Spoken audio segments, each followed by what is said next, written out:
¿Estás en busca de algo nuevo para tu vida? ¿Quieres conocer a Dios de una forma diferente y genuina? Árboles de Justicia a las Naciones es el lugar para ti. Ven a descubrir con nosotros una fe natural, fresca y práctica.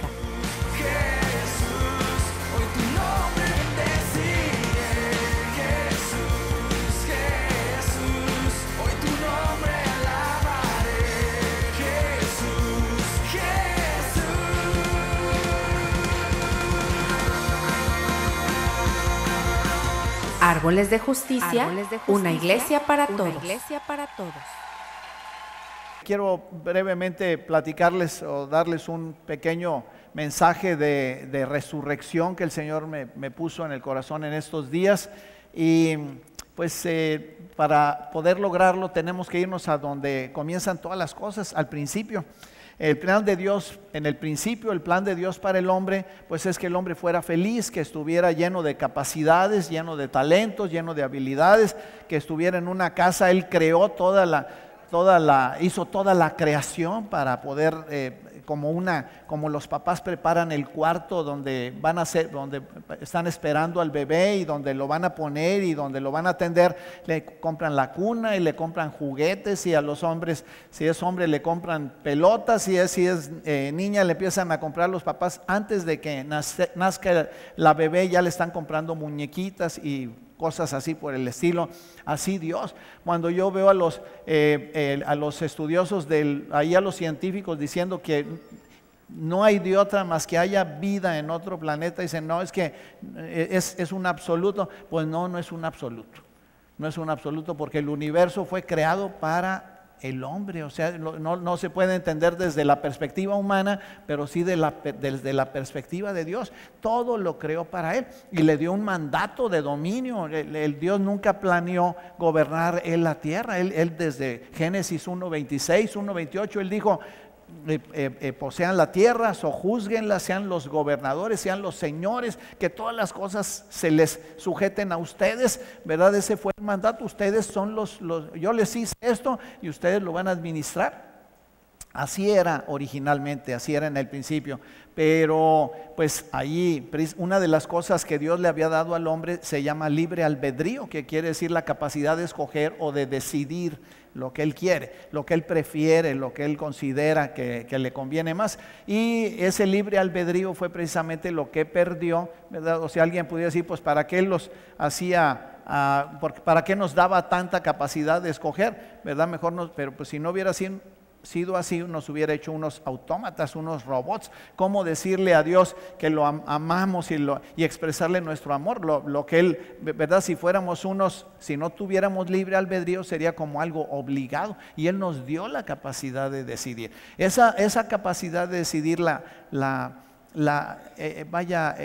malentendieron Adán y Eva y desobedecieron. Primero Eva y luego Adán desobedecieron, y entonces el pecado entró al mundo. ¿Verdad? Pecado quiere decir separación de Dios, o no dar en el blanco. Dios los tuvo que sacar de ahí del Edén que les había preparado y les había hecho, pues no los podía dejar ahí, porque ahí estaba el árbol de la vida, ¿verdad? Entonces vivirían eternamente como estaba planeado originalmente. Pero bueno, les sacó de ahí. Por cierto, que ahí en el Edén se quedó el 90% de la mente de Dios que le había dado originalmente al hombre, y el hombre salió de ahí con el 10% nada más. El 10% de la capacidad mental que le sirve nada más para albergar los 5 sentidos, ¿verdad? La vista, ¿qué es? El gusto, el olfato, el oído, el tacto, ¿verdad? Y con eso, y sobre eso es como juzga el hombre las cosas. No era en el principio así. Ahora, fíjense, una cosa muy interesante es que todos los pueblos de la antigüedad entendían 2 cosas. Número 1, que la paga del pecado es la muerte. Y número 2, que sin derramamiento de sangre no hay perdón de pecados, no hay remisión o no hay paga por el pecado. Entonces, ¿qué hacían los mayas, por ejemplo? Pues ellos también entendían que una víctima inocente era la que tenía que pagar por el pecado de todos. Entonces, ¿qué hacían? Tomaban a las doncellas jovencitas que no habían conocido varón y las echaban ahí vivas a los cenotes sagrados y así aplacaban la ira de los dioses. Fíjense qué interesante que aún siendo politeístas los pueblos, o sea, con muchos dioses, entendían lo mismo de todas maneras. Los aztecas más bárbaros, ¿verdad? ¿Qué hacían? Pues había una figura también de sacerdote, ¿verdad? En todos estos pueblos, y ese sacerdote tomaba una doncella ahí también virgen, que no hubiera nunca tenido una relación con un hombre, ¿verdad? Y ¿qué hacían? La acostaban, la mataban, le abrían el corazón y el corazón se lo ofrecían a sus dioses. Los pueblos de allá de la Mesopotamia lo que hacían era ofrecer a sus hijos primogénitos, los pasaban por fuego. O sea, ¿han visto los pollos esos a la leña así que les dan vuelta? Bueno, pues hagan de cuenta. Voltea con el que está a tu lado y dile, ¿eres primogénito tú? Y si te dice que sí, dile, pues qué bueno que no naciste en aquel tiempo, man, porque qué soba, te hubieran acomodado.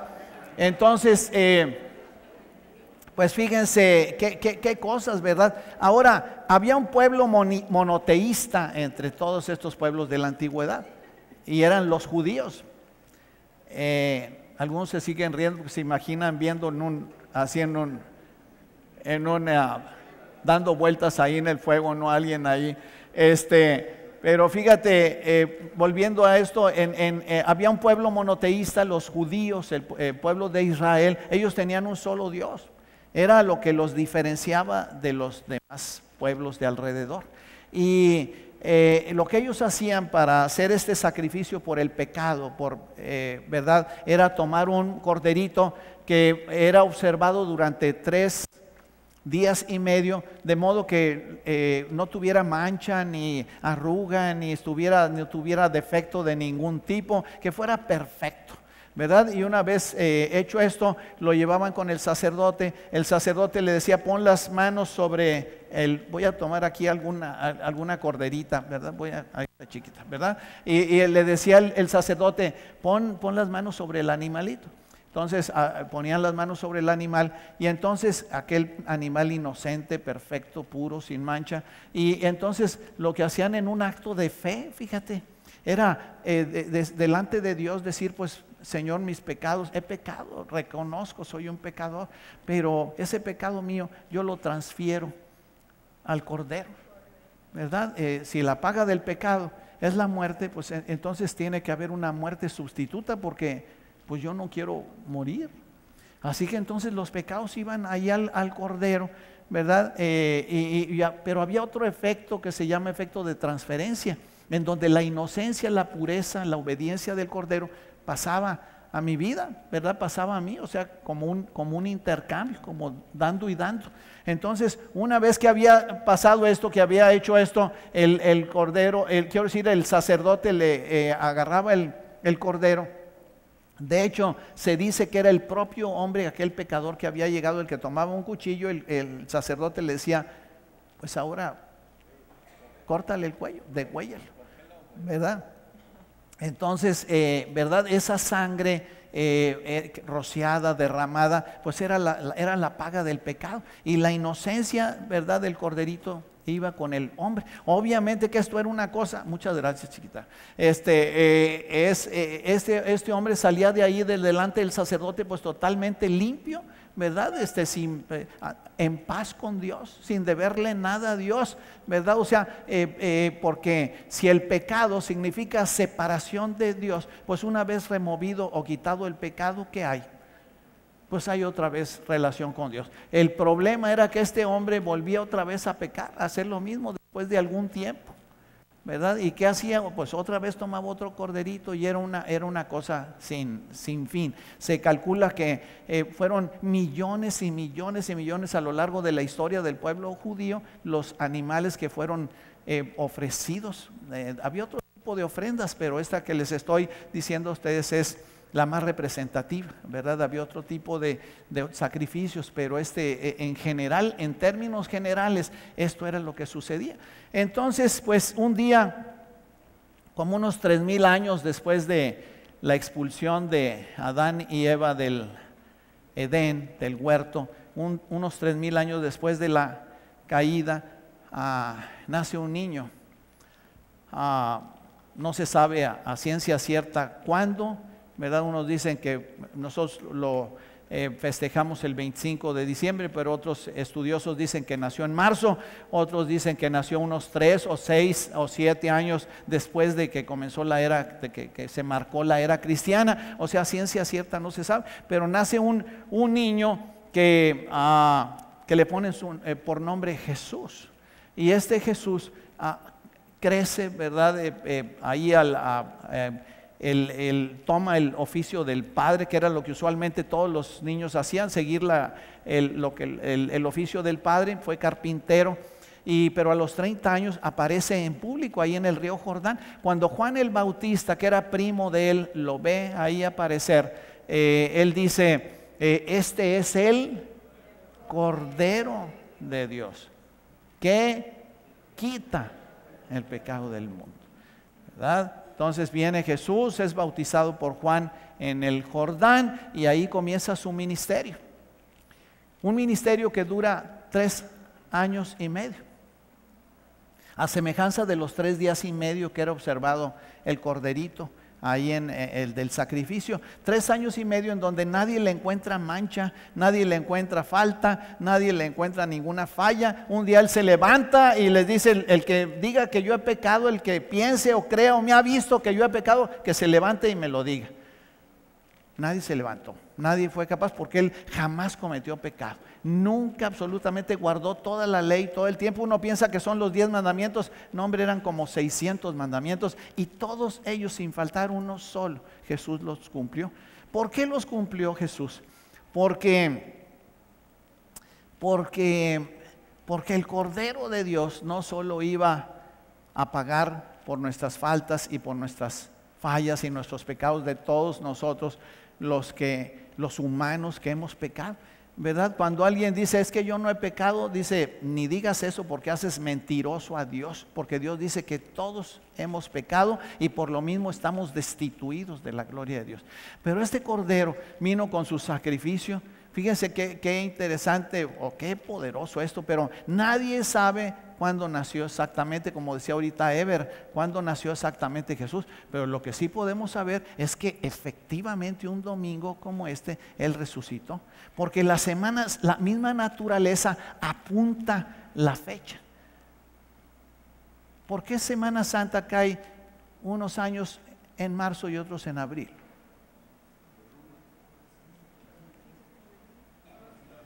Algunos saben, ¿verdad? Algunos saben porque ya lo he dicho yo antes, pero otros no. ¿Quién marca, quién dice cuándo cae en marzo y cuándo en abril? ¿Verdad? Hay algunos que sí saben. Pero miren, en el mes en que haya entre marzo y abril, que haya luna llena, esa es la Semana Santa, esa es la semana de Pascua. Eso lo marca la misma naturaleza. No puedo hacer, nomás me quedan unos 10 minutos o 15, pero no puedo hacer historia. Pero todo esto se remonta a la salida del pueblo de Israel de Egipto, donde salieron de noche en luna llena, y ahí fue la primera celebración de la Pascua. Fíjense, 2000 años antes de Jesús ya se estaba anunciando que un día iba a venir el Cordero de Dios que quitaría el pecado del mundo. Ahora, los que hemos creído en el sacrificio de Jesús, en su muerte y su resurrección, yo te quiero decir que hemos sido limpiados de una sola vez y para siempre. El sacrificio de Jesús, dice la palabra de Dios que difícilmente podrá alguien pagar por otra persona por sus fallas. O sea, difícilmente alguien, por ejemplo, alguien puede decir, bueno, fulanito cometió el pecado, pero cometió un delito, cometió un asesinato, un crimen, pero yo voy a pagar por él. Pues porque es casi como vida por vida. Pero Jesús es capaz de pagar por toda la humanidad, por todos aquellos, no por todos, sino por muchos, por los que puedan creer este milagro, este poder, ¿verdad? Pues ya no puedo decir misterio porque está revelado para todos nosotros. Pero Jesús puede pagar por humanidad, porque dice Bueno, porque Él es el autor de humanidad. Dice Juan capítulo 1 que todas las cosas por Él fueron hechas y que sin Él nada de lo que ha sido hecho hubiera sido hecho, ¿verdad? Entonces Juan 1:3, así que entonces lo que te quiero, por eso Jesús, el Cordero de Dios, es capaz de poder pagar por todos los que creen en su sacrificio, ¿verdad? Por eso es posible que con su sangre preciosa, no, como el soldado que estaba ahorita platicando, ¿verdad? Esa sangre pueda ser capaz de limpiarnos y de lavarnos de todo nuestro pecado. Pero no solo eso, sino no solo pagar por nosotros y dejarnos limpios delante de Dios, sino por haber obedecido toda la ley todo el tiempo durante esos 3 años y medio. Entonces decía Deuteronomio 6:25, decía en el Antiguo Testamento, que si alguien dice, y si obedecemos fielmente todos estos mandamientos ante el Señor nuestro Dios, tal como nos lo ha ordenado, entonces seremos justos. Justos quiere decir obedientes, justos quiere decir perfectos, justos quiere decir santos delante de Dios. Entonces, no sé si me estoy explicando, pero si el pecado era lo que nos separaba de Dios y es removido por Jesús, por su sacrificio y por su sangre, pues entonces otra vez tenemos comunión con Dios. Y si Jesús obedeció toda la ley todo el tiempo y fue justo delante de Dios, por eso pudo hacer todo lo que pudo hacer aquí en la tierra, no porque fuera, no en calidad de Dios, sino en calidad de hombre, pero un hombre obediente y obediente hasta la muerte de cruz. Pues entonces esa obediencia también fue traspasada a nosotros en este efecto de intercambio. Por eso tú y yo podemos ser justos y podemos ser santos y podemos ser limpios y podemos ser perfectos delante de Dios. Si puedes creer eso tú, lo puedes entender, pues dale un aplauso a papá Dios. Ese gracias papá.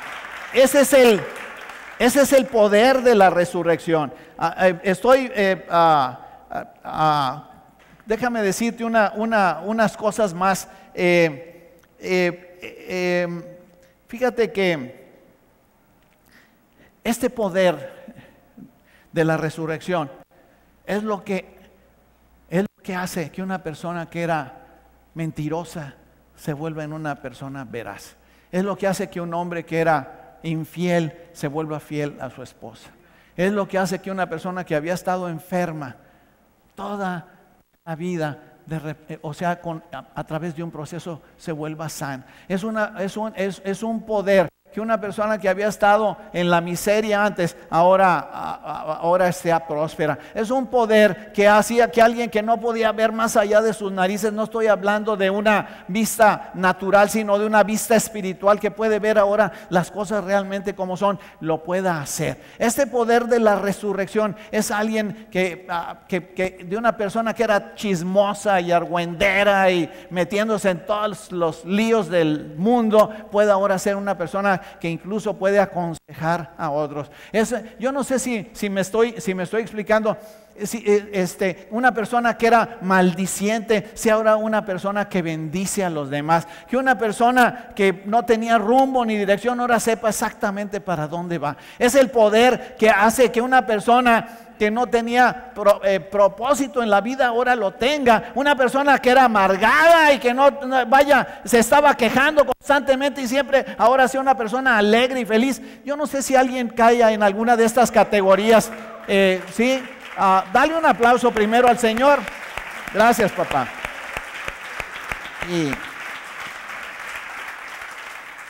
Y si tú caes en alguna de estas categorías que yo he platicado, si te ubicas ahí, puedes levantar tu mano, si me haces favor. Si estás le podría seguir interminablemente.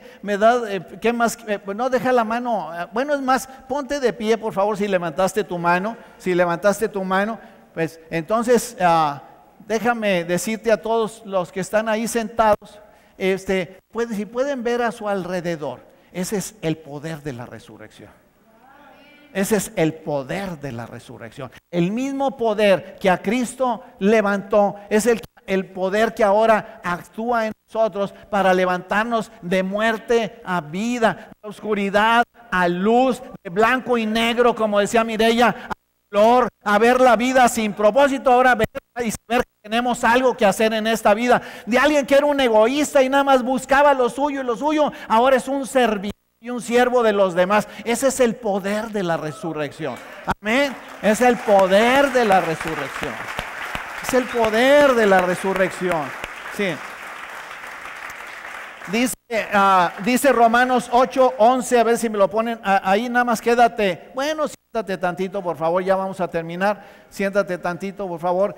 Mira lo que dice Romanos 8:11, dice: y si el espíritu de aquel que levantó de los muertos a Jesús mora en ustedes, el que levantó de los muertos a Cristo Jesús vivificará también, o sea, les dará vida, una vida abundante, una vida zoe, que quiere decir la vida de Dios otra vez. O sea, ¿te acuerdas de todo lo que se perdió en el principio? Pues todo eso es recuperado y restituido a nosotros por el poder de la resurrección. Es verdad, dice: el que levantó de los muertos a Cristo Jesús vivificará también sus cuerpos mortales por su Espíritu, con mayúsculas, su Espíritu Santo que mora en ustedes. Yo quisiera que le diéramos un aplauso muy fuerte a Papá Dios por habérsele ocurrido todo este plan. Gracias. Gracias, papá. Gracias, papá. Y también te quiero pedir un favor. ¿Le podrás dar un aplauso muy fuerte a Jesús por todo eso, lo que Él pasó, todo lo que Él hizo? Gracias, papá.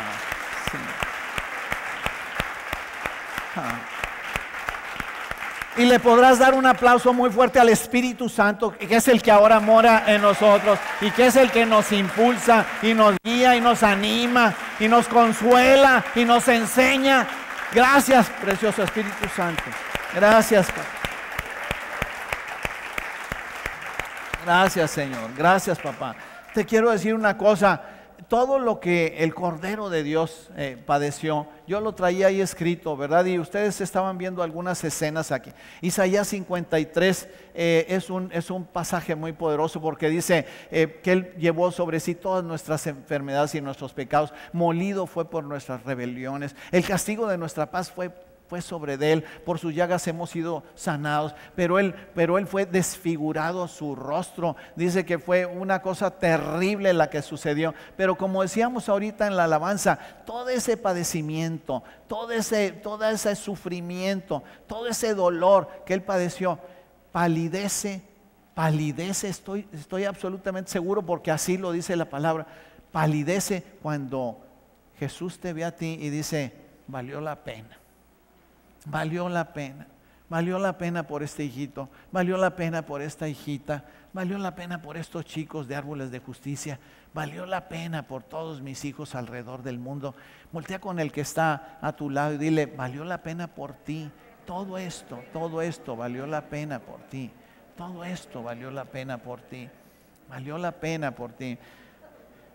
Ay, Señor, gracias, papá. Estamos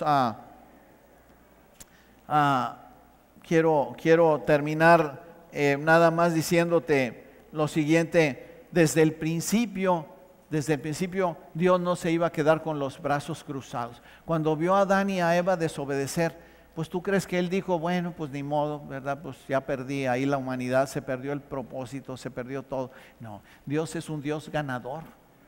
Dios es un Dios ganador. Dios no está planeando perder, obviamente que está planeando ganar. Por eso ideó todo este plan de rescate, ¿verdad? Yo me los imagino ahí en el círculo de la deidad comentando y discutiendo: ¿cómo le hacemos? ¿Cómo vamos a recuperar a estos chicos? Y diciendo: pues Señor, pues la paga del pecado es la muerte, alguien tiene que morir, pero no pueden ser ellos, entonces ¿quién?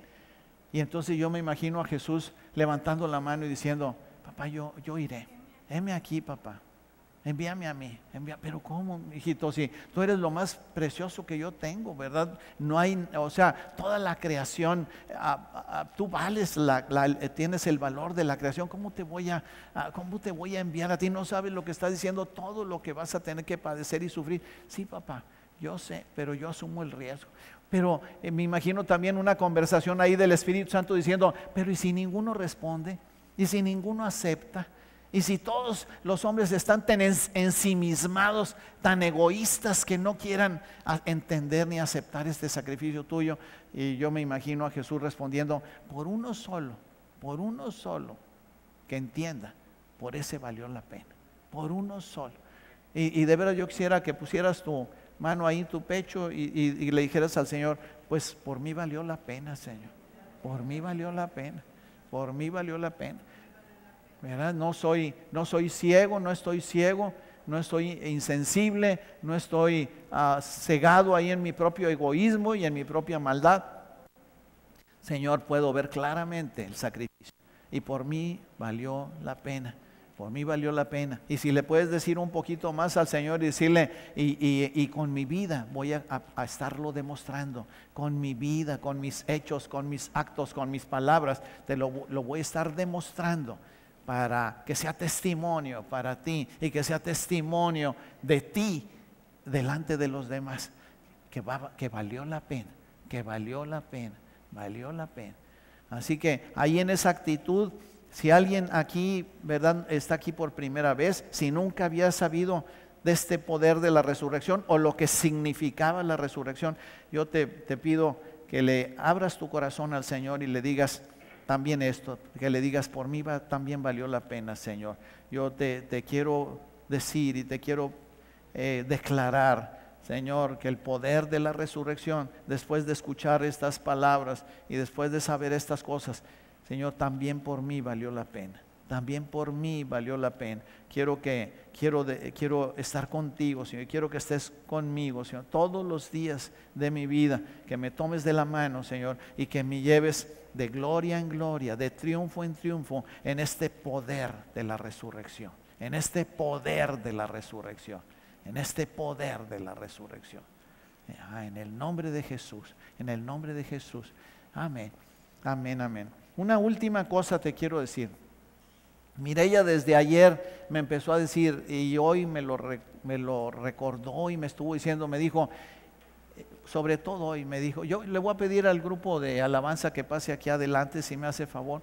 Y ella me empezó a decir, hay un poder, Homero, de la resurrección el día de hoy. Es un poder. Entonces yo estaba meditando, ¿qué significa esto aparte de todo lo que ya hemos hablado? Y la respuesta es, ¿qué sueño o qué cosa dentro de ti está muerta que necesita ser resucitada el día de hoy? ¿Qué hay ahí? ¿Qué es eso que has dejado ahí en el camino? ¿Qué es eso que está ahí como parecía como muerto? A veces hasta ni te quieres acordar, ya no lo quieres tener porque dices, pues está muerto, pero no está muerto, no está muerto. No está muerto. Todos pensaban que Lázaro estaba muerto, excepto uno, ¿verdad?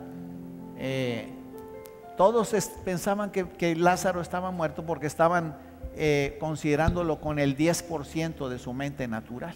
Pero aquel que tenía el 100% funcionando a toda su capacidad, es decir, el otro 90%, el del mundo espiritual, la mente de Dios, la mente completa, ese estaba pensando, no, pues no está muerto, o sea, está vivo.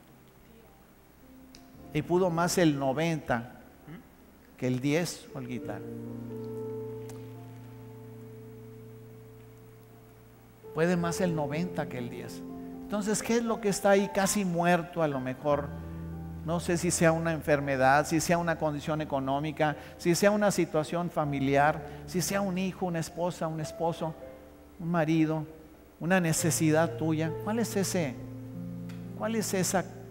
algo que este día el poder de la resurrección va a obrar en él? Si tú tienes ahí un caso, un detalle, una situación de este tipo y entiendes que Dios te está hablando a ti, te podrás poner de pie.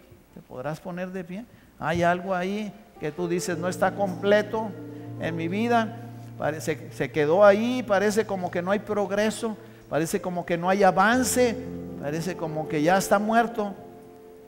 Pero este domingo, en un acto de fe, vamos a declarar, yo quisiera que tú mismo, ahí tú solito, ahí en tu corazón, empezaras a hablarle a ese algo y le empezaras a hablar. te ordeno en el nombre de Jesús que resucites, que revivas, que vuelvas a surgir, que vuelvas a nacer en mí, que vuelvas a activar esta situación que parecía perdida, parecía muerta, casi muerta. Este día, en el poder y la autoridad que nos ha sido dado por ese efecto de traspaso de Jesús para nosotros, regresándonos todo el mandato de dominio que existía originalmente, que estaba destinado y estaba puesto ahí para los hijos, que tú tomes esa autoridad y le empieces a hablar, y si puedes empezar a levantar tu voz, nosotros vamos a empezar aquí también a levantar el sonido, porque queremos terminar alabando y bendiciendo a Dios, así como si estuviéramos locos totalmente, pero locos por el Señor. Entonces vamos a empezar un poquito a levantar aquí, y puedes levantar tu voz y empezar a hablarle a esa situación y decirle: te hablo en el nombre de Jesús. A ti situación, a ti problema, a ti carencia, a ti necesidad en mi vida, que resucitas en el nombre de Jesús, que vienes a mí otra vez, que se reactiva, se reanima, se revive esa situación que parecía perdida. Si tú empiezas a hablarlo ahí, empieza a hablarlo y empieza a declararlo en un acto poderoso de fe, porque este día aquí está vigente y está presente el poder de la resurrección, el poder de Dios en todo su esplendor, en toda vigencia, con toda autoridad. Toma este paso de fe y empieza a hablarle ahí esas cosas en el nombre de Jesús. Puedes hacerlo, puedes levantar tu voz. Vamos a ir levantando nuestra música aquí para que nadie oiga, nada más el Señor. Nada más el Señor. En el nombre de Jesús declaramos que este es un día de victoria en nuestras vidas. Este es un día de poder, como todos los días en la vida de un hijo de Dios, pero hoy especialmente aquí en este lugar. En el nombre poderoso de Jesús levantamos en la gloria, el poder, la obra majestuosa, poderosa de Dios en la vida de cada uno de nosotros. Aleluya, Señor. Aleluya, Señor. El Hijo descendió. Gracias, papá. La